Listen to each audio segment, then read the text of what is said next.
ಕೋಡಗಲ್ಲ ಕೋಳಿ ನುಂಗಿತ್ತ ನೋಡಮ್ಮ ತಂಗಿ ಕೋಡಗಲ್ಲ ಕೋಳಿ ನುಂಗಿತ್ತ ಕೋಡಗಲ್ಲ ಕೋಳಿ ನುಂಗಿತ್ತ ಕೋಡಗಲ್ಲ ಕೋಳಿ ನುಂಗಿತ್ತ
ನಿನ್ನೋಲುಂಟುವುದೆಲ್ಲವನ್ನು ತಿಳಿದು ನಿನ್ನ ನಾನೇನೂ ಬೇಡಲಿ ದೇವ ಕೊಡಲೆನಗೆ ಇನ್ನು ನಾನೇನು ಬೇಡಲಿ ದೇವ ಕೊಡಲೆನಗೆ ಅರಮನೆಯ ಬೇಡಬೇಕೆಂದ್ರೆ ಪಿತೃಗುಣ ಭೂಮಿ ಪರಿಚಾರಿಕರಣ ಬೇಡಬೇಕಂದ್ರೆ ಅವು ಭೂತಗಳು ಮುಸುಪ ಗಂಧವನ್ನು ಬೇಡಬೇಕಂದ್ರೆ ಅದು ಹೆಣದ ಬೂದಿ ಕರೆದ ಪಾತ್ರೆ ಬೇಡಬೇಕಂದ್ರೆ ಎಲೆ ಬುರುಡಿ ಇನ್ನು ನಾನೇನು ಬೇಡಲಿ ದೇವ ಕೊಡಲೆನಗೆ ಇನ್ನು ನಾನೇನು ಬೇಡಲಿ ದೇವ ಕೊಡಲೆನಗೆ ಆಚಾರವಿಲ್ಲದ ನಾಲಿಗೆ ನಿನ್ನ ನೀಚ ಬುದ್ಧಿ ಬಿಡೋ ನಾಲಿಗೆ ವಿಚಾರವಿಲ್ಲದೆ ಪರರ ದೋಷಿಸುವಂತ ಆ ನಿನ್ನ ಹೀನ ಬುದ್ಧಿ ಬಿಡೋ ನಾಲಿಗೆ ನಿನ್ನ ಹೀನ ಬುದ್ಧಿ ಬಿಡೋ ನಾಲಿಗೆ ನಿನ್ನ ಮಠದಲ್ಲಿ ಬಸಪ್ಪನವ್ರು ಹೇಳ್ತಿದ್ರು ಶರೀಫ ಲೇ ಶರೀಫ ಒಂದೇ ಒಂದು ಅನ್ನ ಬಸವಣ್ಣವರ ವಚನ ಪಠಣ ಮಾಡಿಕೊಂಡು ಬಾ ಎಂದು ಅವರ ಹೇಳಿದ ವಚನವನ್ನು ಆನಂದದಿಂದ ನಾನಾದ್ರೂ ನನ್ನ ಮನದಲ್ಲಿ ಪಠಣ ಮಾಡಿಕೊಳ್ತಾ ನಾನು ನನ್ನ ಗುರುಕುಲಕ್ಕೆ ಹೋದ್ರೆ ಆಯ್ತು.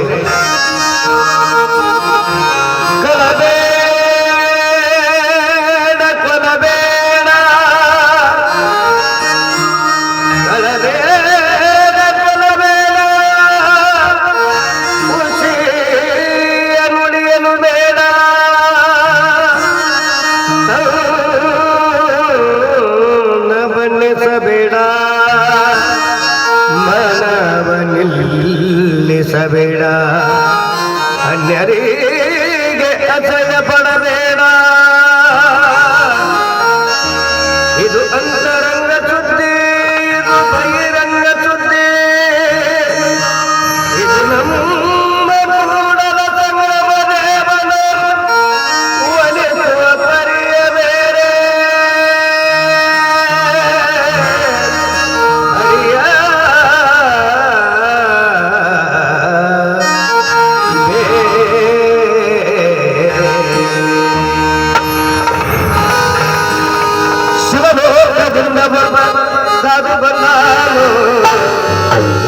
ಶಿವನಾಮವನ್ನು ಕೇಳಿಯಲ್ಲೇ ಶಿವಲೋಕದಿಂದ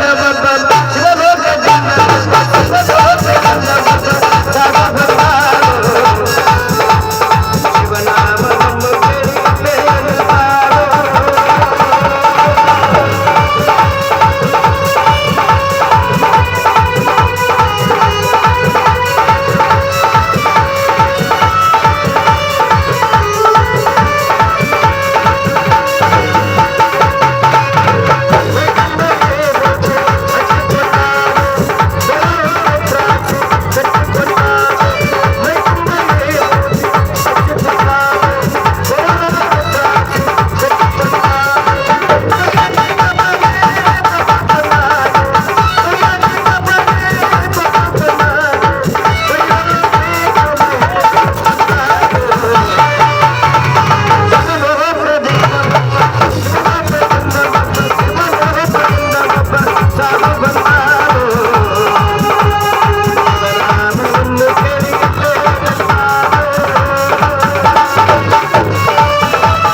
ಬೇಗನೆ ಹೊರಗಡೆ ಬನ್ನಿ ಬಾಪೂಜಿ.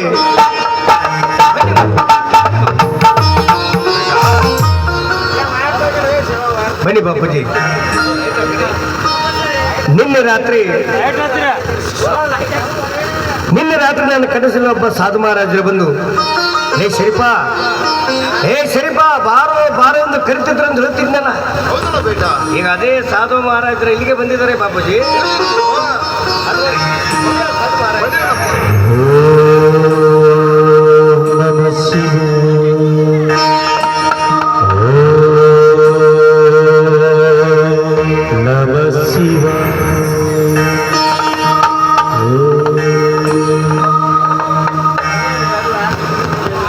ತಂದೆ ಗೋವಿಂದ ಗುರುನಾಥ, ಇವತ್ತಿನ ದಿವಸ ಬಡವರ ಮನೆಗೆ ಭಾಗ್ಯವೇ ಬಂದಂತೆ ಆಯ್ತು ನೋಡಿ ನನ್ನಪ್ಪ. ಇಮಾಮ್ ಸಾಹೇಬರೇ, ಬಡವನ ಮನೆಗೆ ಭಾಗ್ಯವು ತಾನಾಗಿ ಹೇಗೆ ಬರುವುದು, ಬಡವನಿಗಾದರೂ ಎಷ್ಟು ಆನಂದ ಆಗುವುದು, ಅನ್ನ ಇಲ್ಲದಾಗ ಹಸಿದವನಿಗೆ ಅನ್ನ ಎಷ್ಟು ಸಿಗುವುದು, ಅವನಿಗೆ ಆನಂದ ಆಗುವುದು, ನನಗಾದರೂ ಅಷ್ಟು ಸಂತೋಷ ಆಗುತ್ತಿರುವುದು ನನ್ನಪ್ಪ. ಶರೀಫ ಬಾಳ ಬಾರೋ. ಏನು ತಂದೆ, ಇಲ್ಲೇ ತಮ್ಮ ಪಾದದ ತೆಳಗಿರುತ್ತೇನೆ ತಂದೆ. ಶರೀಫ, ನಿಮ್ಮಪ್ಪ ಯಾರು? ಏನು ತಂದೆ, ತಾವು ಇಂದು ಯಾವ ಅಪ್ಪನ ಹೆಸರನ್ನು ಕೇಳ್ತಿರು ಬರೀ? ಯಾವ ಅಪ್ಪನಂದ್ರೇನು, ಹೀಗಂದ್ರೆ ಏನು?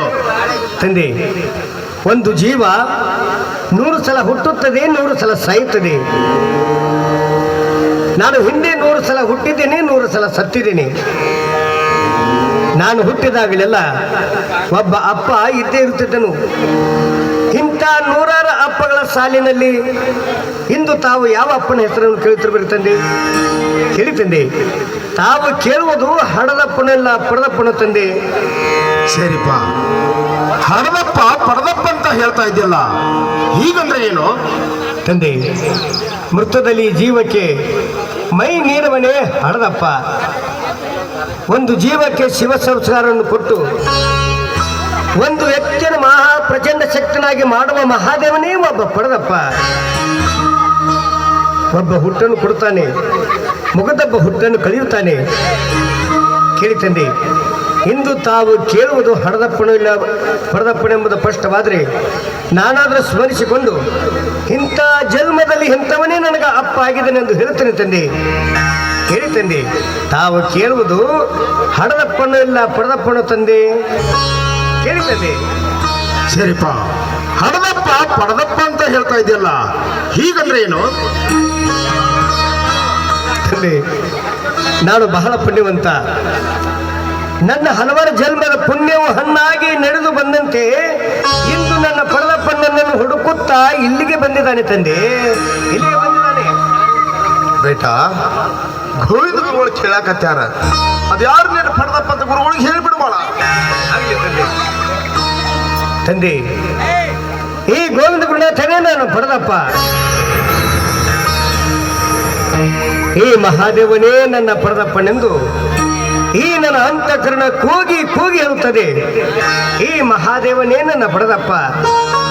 ಎತ್ತಿಕೊ ತಂದೆ, ಎತ್ತಿಕೊ ತಂದೆ, ಎತ್ತಿಕೊಂಡು ನನಗಾದ್ರೂ ಆಶೀರ್ವದಿಸು ತಂದೆ, ನನಗಾದ್ರೂ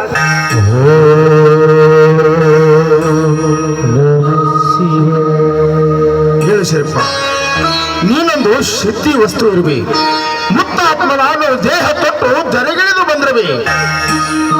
ಇಮಾಮ್, ನಾನಾದರೂ ಜೋಳಿಗೆ ಒಡ್ಡಿದ್ದೀನಿ. ಭೂಮಿ ಹದವಾದಾಗಲೇ ಬೀಜ ಬಿತ್ತಿದ್ರೆ ಫಲ ಕೊಡುತ್ತದೆ. ಅದಕ್ಕೋಸ್ಕರ ನಾನು ಜೋಳಿಗೆ ಒಡ್ಡಿದ್ದೇನೆ. ನಿಮ್ಮ ವಸ್ತುವನ್ನಾದರೂ ನೀಡಿಕೊಳ್ಳಿ ಕಳಿಸಿಬಿಡಿ. ತಂದೆ ಗೋವಿಂದ ಗುರುನಾಥ, ನಾವು ನೀಡಿಕೊಳಿಸಬೇಕಾ? ತಂದೆ ಗೋವಿಂದ ಗುರುನಾಥ, ಈ ಮನೆಯೂ ನಿಮ್ಮದಿದೆ. ಈ ಮನೆಯಾಗಿದ್ದರೆ ನಾವು ಎಲ್ಲ ನಿಮ್ಮವರು ಇದ್ದೀವಿ. ನಿಮಗೆ ಯಾವ ವಸ್ತು ಬೇಕು ನಿಮ್ಮ ಕೈಯಲ್ಲಿ ನೀವೇ ತೆಗೆದುಕೊಂಡು ಹೋಗಿ ನನ್ನಪ್ಪ. ನಾವು ನಮ್ಮ ಕೈಯಲ್ಲಿ ಎತ್ತಿ ಕೊಡೋದ್ರಲ್ಲಿ ಏನಿದೆ ನನ್ನಪ್ಪ. ಬಹಳ ಸಂತೋಷವಾಯಿತು. ನೀವು ನಮ್ಮವರು, ನಾವು ನಿಮ್ಮವರು ಅನ್ನುವ ಮಾತು ಕೇಳಿ ನನ್ನ ಹಸಿದ ಮನೆಯಲು ತುಂಬಿದಂತಾಯಿತು. ನೋಡಿ ಇಮಾಮ್ ಸಾಹೇಬ್ರೆ, ನಾನು ನಿಮ್ಮ ವಸ್ತುವನ್ನು ತೆಗೆದುಕೊಂಡು ಹೋದ್ರೆ ಕಿತ್ತುಕೊಂಡು ಹೋದಂತೆ ಆಗುತ್ತದೆ. ನಾನು ಕೇಳುವ ವಸ್ತುವನ್ನಾದರೂ ನೀಡುತ್ತದಂತ ಇಬ್ಬರು ಸತಿಪತಿಗಳು ನನಗೆ ಭಾಷೆ ಕೊಟ್ಟು ಹೇಳಬೇಕು. ಅಂದ್ರೆ ಮಾತ್ರ ಆ ವಸ್ತುವನ್ನು ತೆಗೆದುಕೊಂಡು ಹೋಗ್ತಾ ಇದ್ದೀನಿ. ಆಗಲಿ ತಂದೆ, ನಾವು ಆದರೂ ಇವತ್ತಿನ ದಿವಸ ಸತಿಪತಿಗಳು ನಿಮಗೆ ಬೇಕಾದ ಭಿಕ್ಷೆಯನ್ನು ನೀಡಿ ಕಳಿಸ್ತು ಅಂತ ಮಾತು ಕೊಡ್ತೀವಿ ತಂದೆ. ಜೈ ಜಗದೀಶ್ವರಿ. ಇಮಾಮ್ ಸಾಹೇಬರು ಕೊಟ್ಟ ಮಾತನ್ನು ಯಾವ ಕಾಲಕ್ಕೂ ತಪ್ಪಿ ನಡೆಯುವುದಿಲ್ಲ. ಆ ತಾಯಿ ನಿಮಗೆ ಒಳ್ಳೇದು ಮಾಡಲಿ. ಹಾಗಾದ್ರೆ ದಾನದ ರೂಪವಾಗಿ ನಿಮ್ಮ ಮಗವನ್ನು ಈ ಜೋಳಿಗೆಯಲ್ಲಿ ಹಾಕಿ ನನ್ನ ಮಠಕ್ಕೆ ಕಳಿಸಿಕೊಟ್ಟು ಬಿಡಿ.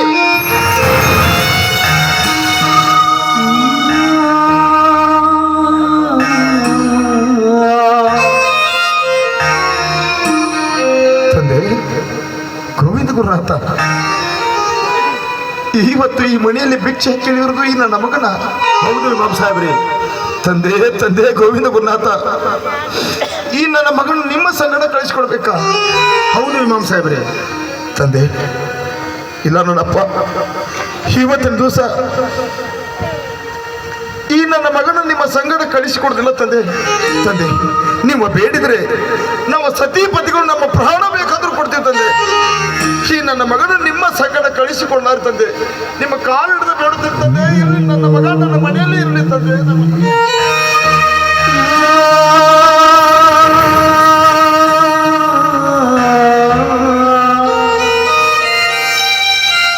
ಇಮಾಮ್ ಸಾಹೇಬ್ರೆ, ನಿಮ್ಮ ಮಗನನ್ನು ಕೇಳುತ್ತಿರುವುದು ನನಗಾಗಿ ಅಲ್ಲ, ತಾಯಿ ಶಾಕಾಂಬರಿ ಹೊರಹೊತ್ತವನ್ನು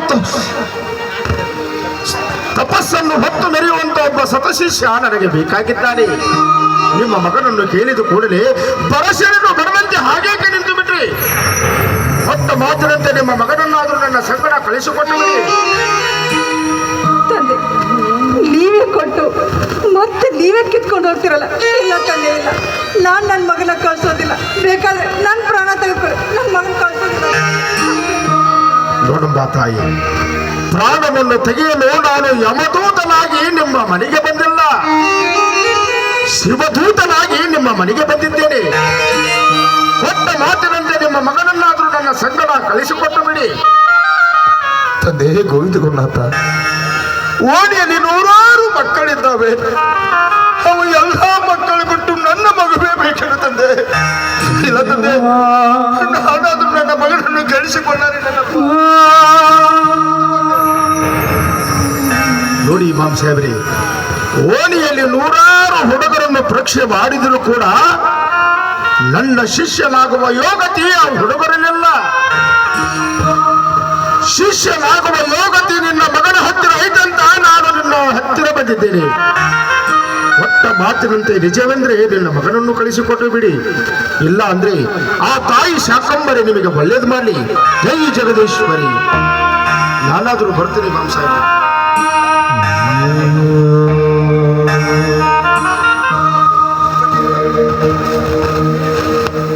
ತಂದೆ, ಮಾತೃದೇವೋ ಭವ, ಪಿತೃದೇವೋ ಭವ, ಅತಿಥಿ ದೇವೋ ಭವ ಎಂಬ ಅನುರೇಣ ತೃಣಕಾಷ್ಟದಲ್ಲಿ ಪರಿಪೂರ್ಣವಾಗಿರ್ತಕ್ಕಂಥ ಪರಮಾತ್ಮನ ಸ್ವರೂಪನಾದ ಇಂದು ಗೋವಿಂದ ಗುರುಗಳು ನಮ್ಮ ಮನೆಗೆ ಬಂದಿದ್ದಾರೆ. ಕೊಟ್ಟ ಮಾತನ್ನು ತಪ್ಪಿ ನಡೆದ ಇಮಾಮ್ ಸಾಹೇಬರ ಮನತಾನೆಂದು ಯಾರು ಆಡ್ಕೋಬಾರ್ದು. ತಂದೆ ತಾಯಿಗಳಂದ್ರೆ ಅವರು ಯಾವ ರೀತಿಯಾಗಿರ್ಬೇಕು ಗೊತ್ತೇನಪ್ಪ? ತಂದೆ ತಾಯಿಗಳಂದ್ರೆ ಮಕ್ಕಳಿಗೆ ಒಳ್ಳೆಯ ಬುದ್ಧಿಯನ್ನು ಕಲಿಸಬೇಕು, ಒಳ್ಳೆಯ ಸಂಸ್ಕಾರವನ್ನು ಕಲಿಸಬೇಕು. ಬುದ್ಧಿಯನ್ನು ಕಲಿಸದ ತಂದೆ ತಾಯಿಗಳು ಮಾತಾ ವೈರಿ ಪಿತಾ ಶತ್ರು ಎಂದು ಹೇಳುತ್ತಾರೆ ಮಹಾತ್ಮರು. ಆ ಶತ್ರುಗಳು ನೀವಾಗಬಾರ್ದು. ತಂದೆ, ಕೊಟ್ಟ ಮಾತಿನಂತೆ ನಡೆದದಕ್ಕಲ್ಲವೇನಪ್ಪ ರಾಜ ಸತ್ಯ ಹರಿಶ್ಚಂದ್ರ ಮಹಾರಾಜರ ಕೀರ್ತಿ ಇದೇವರೆಗೆ ಭೂಮಿ ಮೇಲೆ ಉಳಿದದ್ದು? ಧರ್ಮದಿಂದ ನಡೆದದಕ್ಕಲ್ಲವೇನಪ್ಪ ಧರ್ಮರಾಜರ ಕೀರ್ತಿ ಇದುವರೆಗೆ ಭೂಮಿ ಮೇಲೆ ಉಳಿದದ್ದು? ಗುರುವಿನ ಗುಲಾಮನಾಗುವ ತನಕ ದೊರೆಯದೆನ್ನ ಮುಕುತಿ ಎಂದು ಎಷ್ಟೋ ಮಹಾತ್ಮರು ಹೇಳಿದ್ದಾರೆ. ಇಂದು ನಾನಾದರೂ ಗೋವಿಂದ ಗುರುಗಳ ಬಳಿಗೆ ಹೋಗಿ ಸಾಕಷ್ಟು ಬುದ್ಧಿ ಒಳ್ಳೆಯ ಸಂಸ್ಕಾರವನ್ನು ಕಲಿತು ಬರ್ತೇನೆ. ತಾವಿಬ್ಬರು ಆನಂದದಿಂದ ನಗನಗತ ನನ್ನನ್ನಾದರೂ ಗುರುಗಳ ಜೊತೆಗೆ ಕಳಿಸಿಕೊಡಿಯಪ್ಪ. ಭಲೆ ಸರಿಪ್ಪ, ಭಲೆ ಗೋವಿಂದ ಗುರುನಾಥ, ನನ್ನ ಮಗ ಸಿರಿಪ ಸಣ್ಣವನಾದ್ರು ಒಳಗೆ ಬಾಳ ಹತ್ಕೊಂಡಾನ.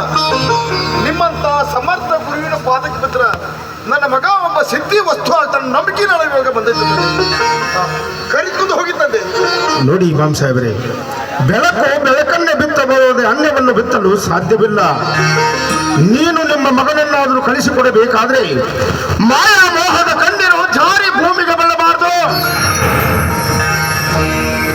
ನಿಮ್ಮ ಮಗನನ್ನಾದರೂ ಕಳಿಸಿಕೊಡಬೇಕಾದ್ರೆ ಭಕ್ತಿ ಬೇಕು, ಪ್ರೀತಿ ಇರಬೇಕು. ಅಂದ್ರೆ ಮಾತ್ರ ನಿಮ್ಮ ಮಗವನ್ನಾದರೂ ಕಳೆದುಕೊಂಡು ಹೋಗ್ತೀನಿ. ಆಗಲಿ ತಂದೆ, ನಾವಾದರೂ ಇವತ್ತಿನ ದಿವಸ ನನ್ನ ಮಗನ ನಗನಗ್ತಾ ನಿಮ್ಮ ಸಂಗಡ ಕಳಿಸ್ಕೊಡ್ತೀನಿ ತಂದೆ. ತಂದೆ, ಮಗ ಶರೀಫ ಸಣ್ಣವ ತಮ್ಮ ಮಠದಲ್ಲಿ ಅದು ಹ್ಯಾಂಗೆ ಹೊಂದ್ಕೊಂತ ಕಾಣು.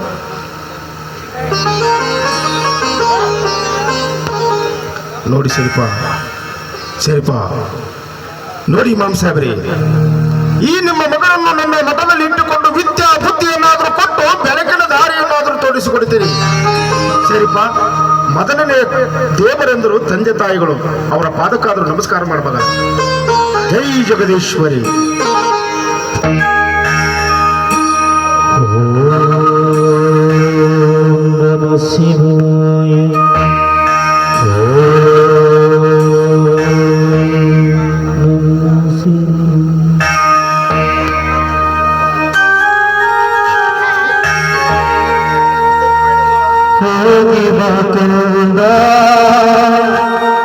ಮುತ್ತು ಶರೀಫ ಹೋಗಿ ಬಾಕಂದ, ಮುತ್ತು ಶರೀಫ ಕಲಸದ ಗ್ರಾಮಕ್ಕೆ ಹೋಗಿ ಬಾ ಶರೀಫ, ಹೋಗಿ ಬಾಕಂದ, ಮುತ್ತು ಶರೀಫ ಹೋಗಿ ಬಾಕಂದ, ಮುತ್ತು ಶರೀಫ ಕಲಸದ ಗ್ರಾಮಕ್ಕೆ, ಕಲಸದ ಗ್ರಾಮಕ್ಕೆ ಹೋಗಿ ಬಾ ಶರೀಫ, ಕಲಸದ ಗ್ರಾಮಕ್ಕೆ.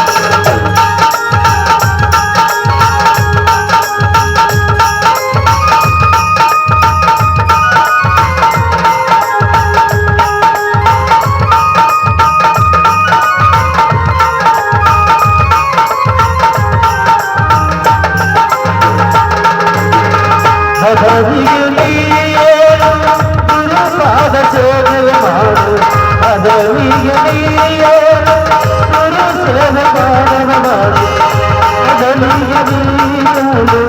ಗುರುಪಾದ ಸೇವೆ ಮಾಡು, ಗುರುಪಾದ ಸೇವೆ ಮಾಡು. ಹೋಗಿ ಬಾಕಂದ, ಮುತ್ತು ಶರೀಫ ಹೋಗಿ ಬಾಕಂದ, ಹೋಗಿ ಬಾಕಂದ, ಕಲಸದ ಗ್ರಾಮಕ್ಕೆ, ಕಲಸದ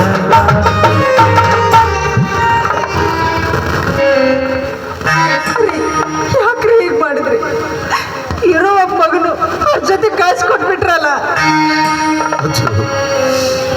ಗೋವಿಂದ ಗುರುಗಳ ಬರುವುದೇನೋ ಬಂದ್ರು, ಆದ್ರೆ ಮಗನ ಕರ್ಕೊಂಡು ಹೋಗ್ಬಿಟ್ರು. ಅಚ್ಚ, ನಿನ್ನ ಸಂತ ಏನಂತ ನನಗೆ ಗೊತ್ತು. 9 ತಿಂಗಳು ಹೊತ್ತು ಹೆತ್ತು ತನ್ನ ಎದಿಹಾಲ ಕುಡಿಸಿದ ತಾಯಿ ಕರಳು ಏನಂತ ಗೊತ್ತು ಅಚ್ಚು. ಆದ್ರೆ ಏನ್ ಮಾಡೋದು ಅಚ್ಚು? ಮಗ ಆದ್ರೆ ಎಲ್ಲಿ ಹೋಗ್ಯಾನ? ಗುರುಗಳ ಹತ್ರ ವಿದ್ಯಾಭ್ಯಾಸ ಕಲಿಯಕ್ಕೆ ಹೋಗ್ಯಾನ. ನಾವಾದ್ರೂ ಆಗಾಗ ಕಳ್ಸಿದ ಗ್ರಾಮಕ್ಕೆ ಹೋಗಿ ಮಗುವನ್ನು ನೋಡ್ಕೊಂಡ್ ಬಂದ್ರ ಆಯ್ತು ಅಚ್ಚು. ಯಾಕೆ ಚಿಂತೆ ಮಾಡ್ತಿ? ನಾವಾದ್ರೂ ಕಳ್ಸಿದ ಗ್ರಾಮಕ್ಕೆ ಹೋಗಿ ಮಗುನ್ ನೋಡ್ಕೊಂಡ್ ಬಂದ್ರ ಆಯ್ತು. ಇಲ್ಲಿ ಬಾ.